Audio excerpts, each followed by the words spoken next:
Hi, everyone, and welcome to episode number 5 of Sabrina Loves Love Notes. I am Sabrina Love, plain Jane, no makeup, no bullshit, just the truth as I see it. Tonight, we're going to change it up just a little bit. These are going to come out a little earlier, so they're going to be available after midnight on Tuesdays and on Fridays. So we're recording this a little late tonight, but I want to make sure that we're staying right up to the very end so I can catch any new stories or new developments that are coming up so I can keep you informed and keep the conversation started. Also, we're going to cut it down to 4 issues every episode. I'm going to wrap up with a what if and kind of tie all the 4 issues together to really give you something to think about, how all these issues really impact every single thing that we do every single day. Each of these has a direct impact on the way that we live our lives. So I want to thank all of you who have stuck by me with this and who are so supportive, sending me the great feedback, the great comments. I appreciate it. I want you to continue it. Pass the link, pass the stories, start the conversation. That's what this is all about, so that you can get the conversation started, we can have these communications, and we can really impact change and make a difference in our society. So, we're going to kick off episode 5 of Love Notes, number 5. I can't believe we've already gotten 5 down. That's crazy. But plenty more to go, I'm sure. So, let's kick it off. Issue number 1.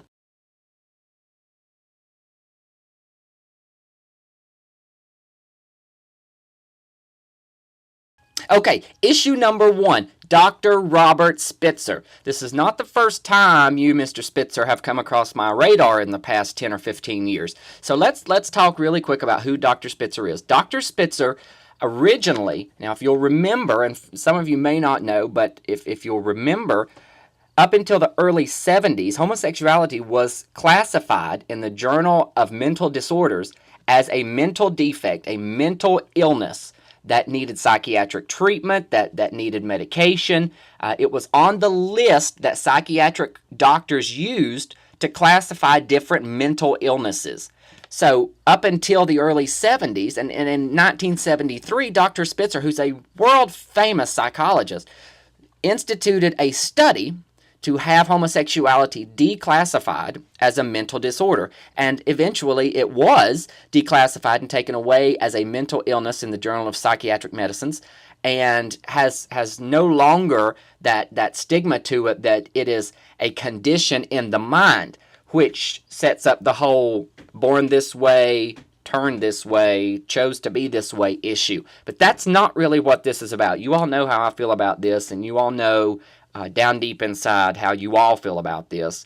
But Dr. Spitzer originally issued this comment or wrote this paper in 1973 to declassify homosexuality as a mental illness. Now, after that, for about 20 years, he was very quiet, and then he began in the early to mid 90s to start to gather with these ex-gay movements. You know what I'm talking about. The movements who say if you pray about it and work hard and come to our training camps, we can declassify your brain and turn you around from being gay and turn you into a straight person. These ex-gay camps. And he aligned himself with these camps and issued a paper in 2003 saying that if you are a motivated, this is a quote, motivated homosexual, that you could be turned around from gay to straight.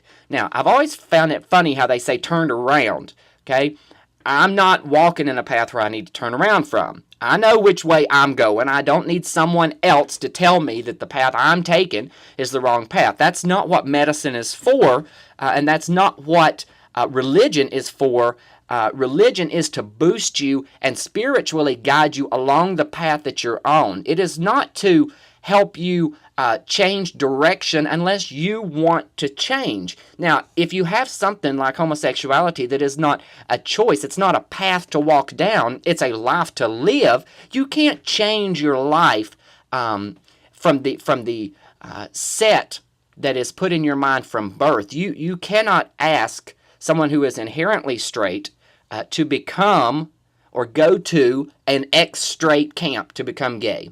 It doesn't work that way. And nobody ever says, why don't we take these straight people, throw them in a little concentration camp, fuck with their brains real hard, and turn them into a bunch of queers?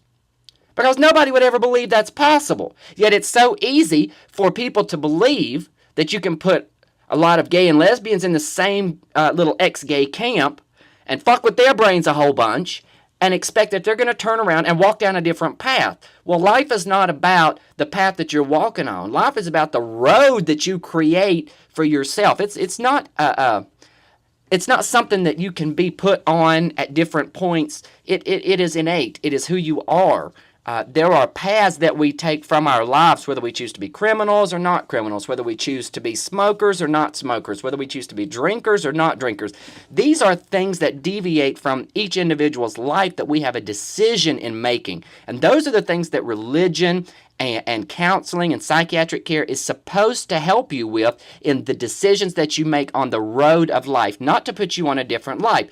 So in 2003, Dr. Spitzer comes out and says, this, can be changed if you have a motivated homosexual. Well, my whole thing was I didn't think you wanted us to be motivated, because when I get motivated, this is what I turn on. I turn on Sabrina Love and I get motivated and I queen out a whole lot. But then you just call me a queen. So I don't understand the whole motivated homosexual. That phrase bothers me. But that's not even the story. Now, 2012, Dr. Spitzer has changed his mind again. Dr. Spitzer now says it is not possible to deviate from a lifestyle, from a way of life. It is not possible to deviate from the way your brain is programmed to live your basic life functions. I say this, Dr. Spitzer, we were on your side in 73. Well, even I can say I wasn't born in 73. We were on your side in 73 when you came to our rescue and took this off the mental illness classification scale. And now you are doing whatever you are doing to jump in the limelight, to be part of the story again. The story has been written, it has been told, and Dr. Spitzer, you are not part of the story anymore. Your decisions can change 1,000 different times, and this will be the last time that you cross my mind. Hopefully, this will be the last time that the people watching this will ever hear your name, because you are a bandstander. You stand up, scream and yell, and go with the popular decisions until somebody puts your name back in print. Hang it up, Dr. Spitzer. The psychiatrist is out.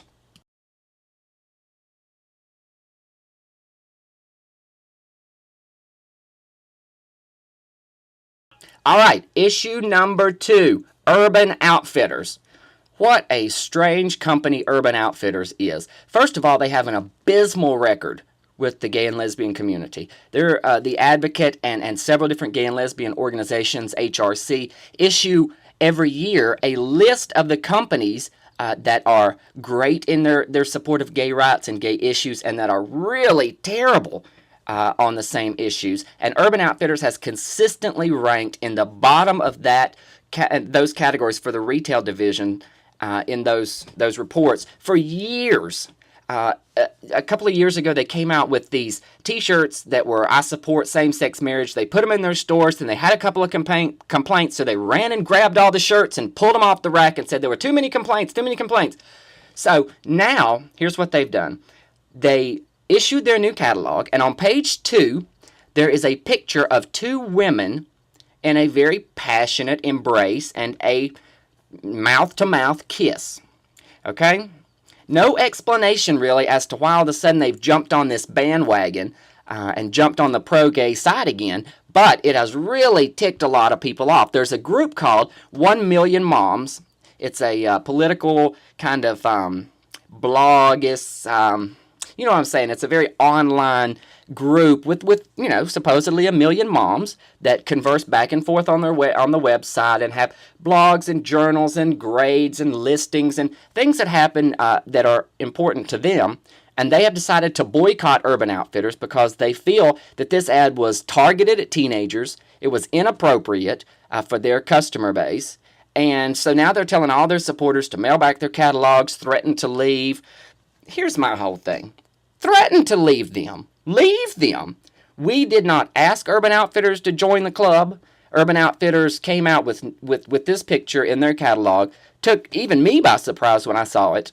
And with no explanation, they refused to comment on it. Why they did it, if there's something behind what they did, if it's because it's an election year, whatever the reason that they did it, but they refuse to comment. They won't tell us about it, and just kind of stuck it in there, maybe to gauge the temperature of their groups of supporters and the people who shop with them. And to me, it is again a little bit of grandstanding, a little bit of jump on the bus when everybody else has already filled the first 9/10 of the train, and you see there's a couple of seats left, and you want to be on the train before it leaves the station. We don't need you, Urban Outfitters. I know a lot of my brothers and sisters shop and spend their hard-earned money in your stores, but hopefully the people who did not know that you have such an abysmal record on gay rights and gay issues, and that even when you are willing to come and support us with these t-shirts that you put out, the first time you get a complaint, you run and jump and grab them all off the rack and run and hide because you're so afraid. Well, if you're that afraid, listen, this fight is not for the weak at heart. This fight is for the long term. This is a marathon, not a sprint. This fight will take a long time to finish, and has taken a long time, but we will get there.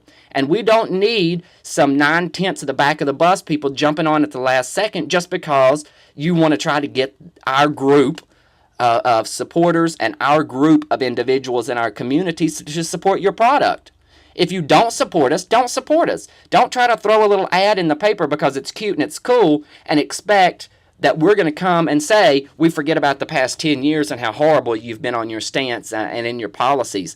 And maybe the people who didn't know the way that you treated the gay and lesbian society and community will now know that Urban Outfitters has a horrible reputation within our community as far as their policies and procedures, and now know that you're just sticking an ad in a paper to try to gain a little support from us in this horrible economy. And what you're doing is fucking yourself at these million moms. So million moms, throw the catalogs away. We didn't want the cheap-ass shit anyway.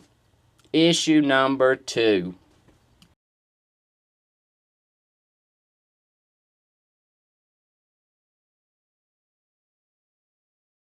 Okay, issue number 3. Now, I'm going to go ahead and let you know, this issue is about Rosie O'Donnell. I'm not a huge Rosie O'Donnell fan. I think she takes things to the extreme sometimes without really ever making a point about anything. She's very loud and very in your face, but she very rarely ever makes a point about anything. I know I'm loud and in your face, obviously, right now. Hello. But I try to make a point being loud and in your face.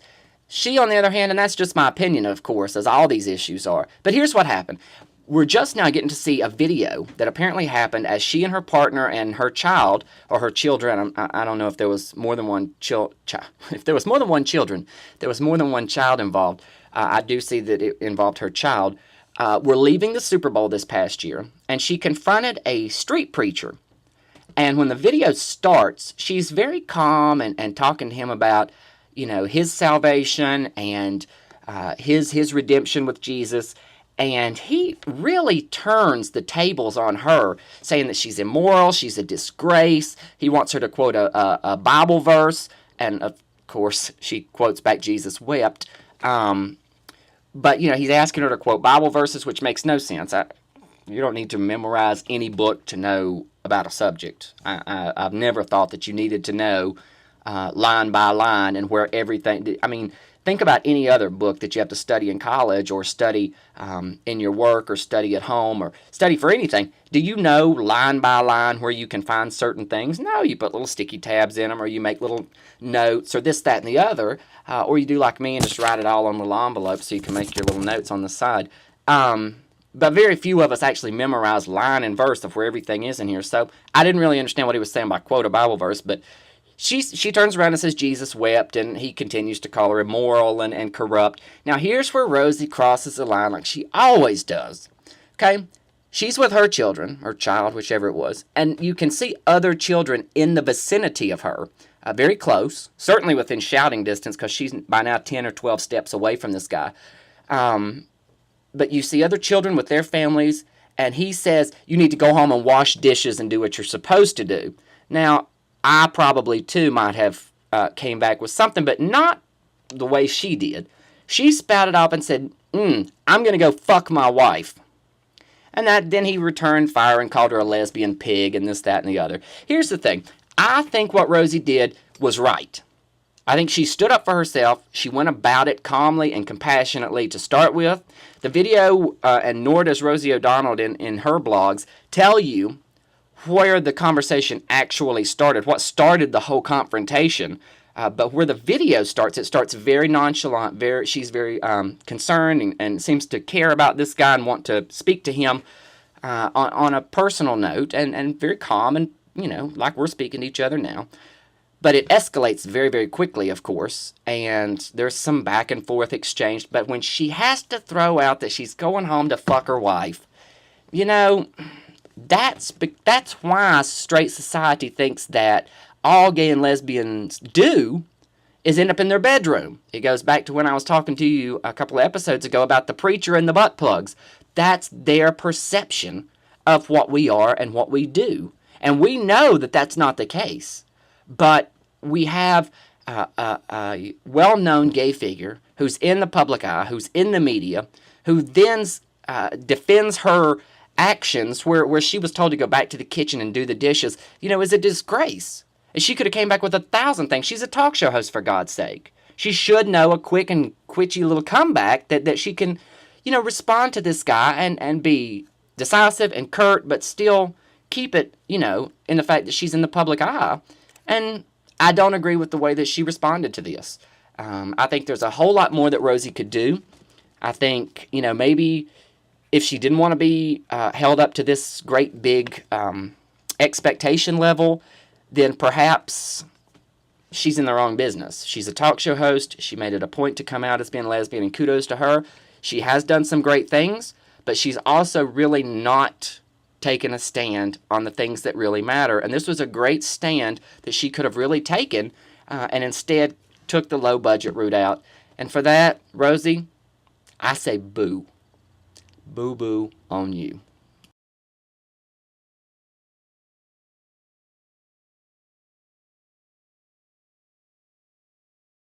All right, here we go. Issue number 4. And I just checked the times, and I'm so proud of myself. I'm actually running on time tonight. Maybe this late night thing is not a bad idea. Thanks, Alex. Okay, so issue number 4 is the Boston Tea Party event this past week. They were having a big event in Boston with the Tea Party, which is the very conservative end of the Republican Party, the Republicans' Republican. And where there were several anti-gay speakers. It wasn't an anti-gay event, but there were several speakers on the panel at this outdoor public event, remember that, that were anti-gay and have a very large and well-known anti-gay platform. Now, there were lots and lots of protesters there.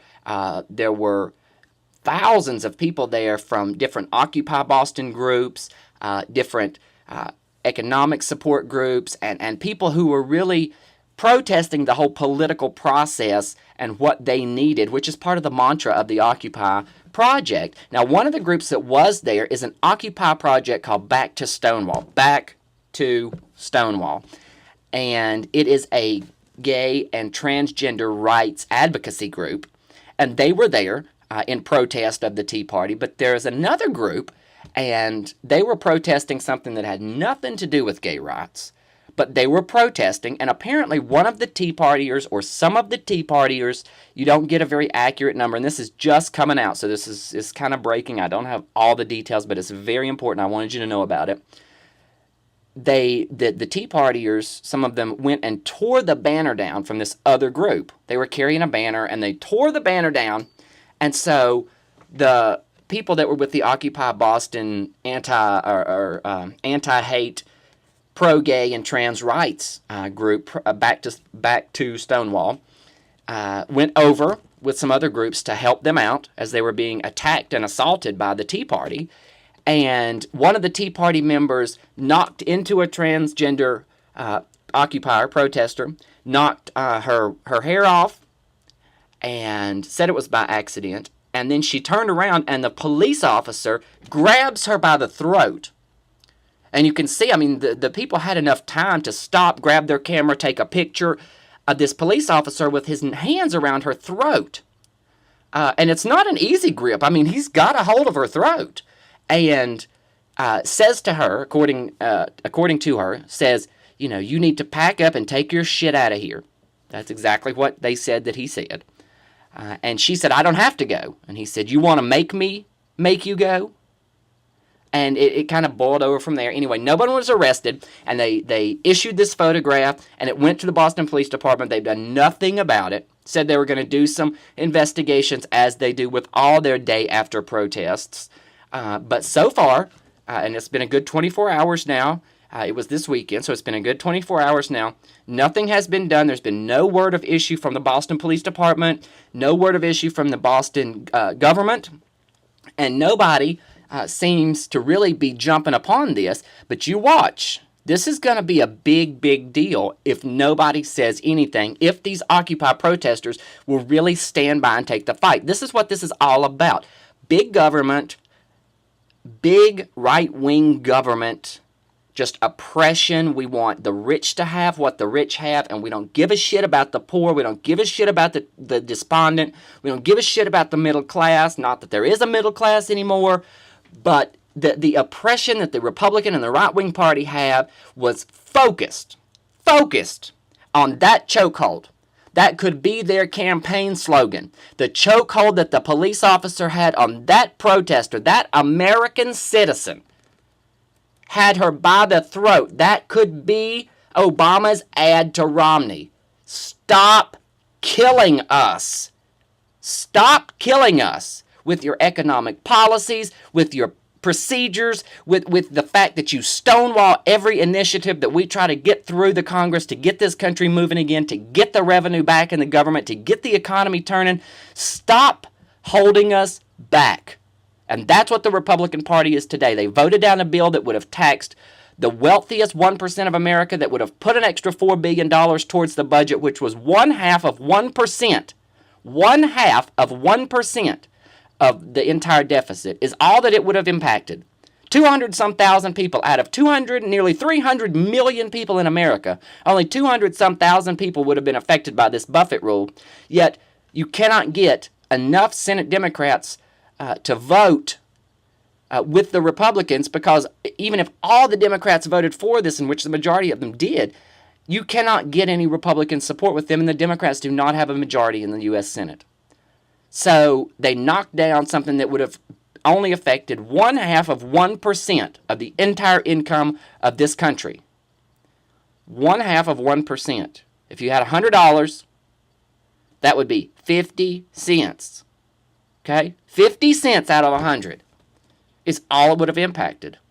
And they couldn't even come together to vote for that. Republicans, you have a stranglehold on the gay and lesbian society and on the people who are pro-democracy, who want this government to work, who want the economy to get back in order, who want the wars to stop and bring our troops home. You have a stranglehold on us, and we are tired of choking. Issue number 4.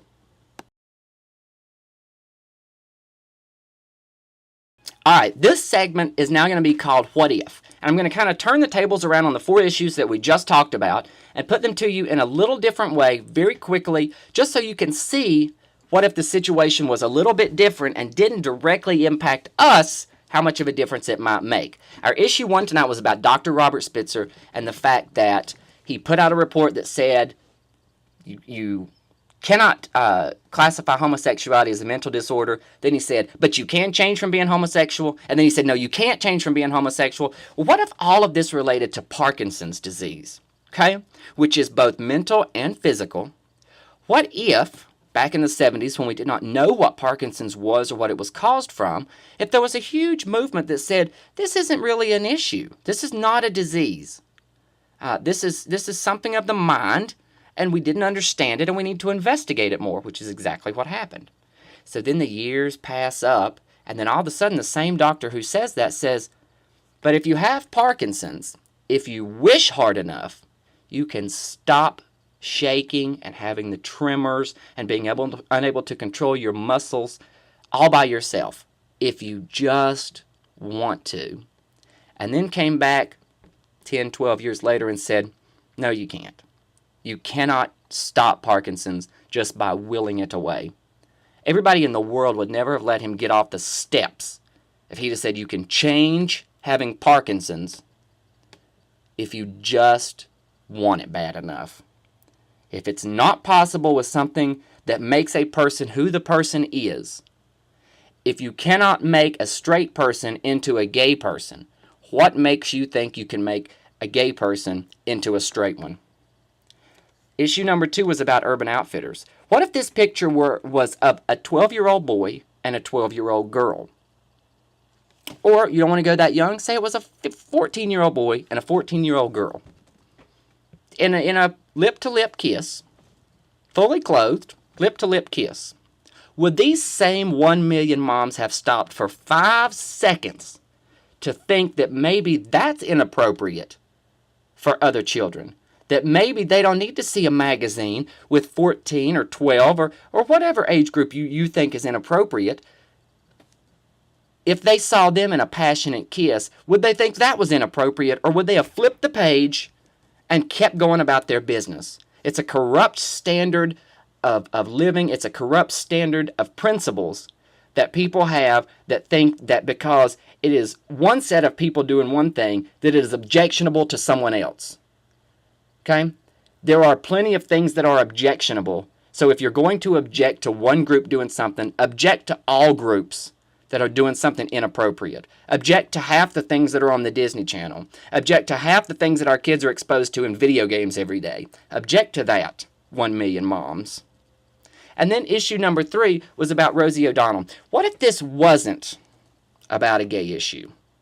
What if this were a football player who married a white woman? A black football player who married a white woman, who was ridiculed, called names, made fun of by a street preacher. Or what if this street preacher was picketing a military funeral? As you know, members of the Westboro Baptist Church picket military funerals regularly. With signs saying our soldiers are dying and dead in hell, and the same thing they do with gay events. What if this were a soldier, and that street preacher was saying, because of what you're doing, your friend that you just buried is now in hell? The way that you live and the service that you perform is not valid. I don't think there would have been one person not willing to completely turn the story from Rosie to the street preacher, or from the soldier to the street preacher, or from the NFL player to the street preacher. But it does seem to make a huge news story when it's about a gay issue, when we've got these street preachers and these religious fanatics poking at every facet of our society, whether it be military or whether it be interracial dating or whether it be any wild, crazy idea that these religious fanatics think up is against their own personal and spiritual field code, that it's okay to attack and that it's okay to say the things that they say. It's not okay to say that, and freedom of speech comes at a price, and sometimes it's time to pay up. And our last issue dealt with the whole Tea Party and these transgender and gay and lesbian activists. Well, what if this was not even about activism? What if this was a democratic event held by a state democratic society, say Texas, the Texas Democratic Society, and there were some Tea Party protesters? And what if some of the Democratic people that were there went after the Tea Partiers, grabbed one by the neck, and was on the front page of the Texas Star-Gazette? So you have a picture of the Democratic chairman, a leader, holding one of these protesters by their throat. It would be front page news across America. It would change the entire structure of the Democratic Party in Texas. People would be fired. People would be going to jail. People would be going to court. It would be ridiculous. But because it's a police officer, an authority figure, with someone who is considered by a lot of society to be on a different level than they are, being gay or lesbian or transgender, and that police officer has her by the throat, but that's not quite as big a deal if it were politically based and a political figure had another political figure by the throat and it made front page news. if it were anybody other than a transgender person and a cop had him by the throat? What if? I want to thank you for watching episode 5 of Love Notes. Don't forget, these do come out now just after midnight on Monday night going into Tuesday and on Thursday night going into Friday. So you can catch it before the weekend and stir up all your thoughts over the weekend, and then you can start it right after you come back to work. Keep the conversation started. Keep the information coming back to me. I love your ideas. I thank you so much for your support. And just keep all of this together and keep the word coming out. I've noticed so much on Facebook lately as how the social issues are really starting to pop up on people's status updates. They're really starting to talk about the transsexual that will now compete in Donald Trump's Miss Universe. They're talking about Amendment 1. They're talking about all kinds of issues that we have talked about. And I think that's great. I think the conversation can only get bigger. The conversation can only get louder. And with your help, we can really, really change the world. I do believe that. If you've enjoyed tonight's show, my name is the one, the only, Sabrina motherfucking Love. Live for it, love it, respect it, because India Farah said it best. I am the hardest working bitch in show business today. I support you, India. Until Tuesday. Bye-bye.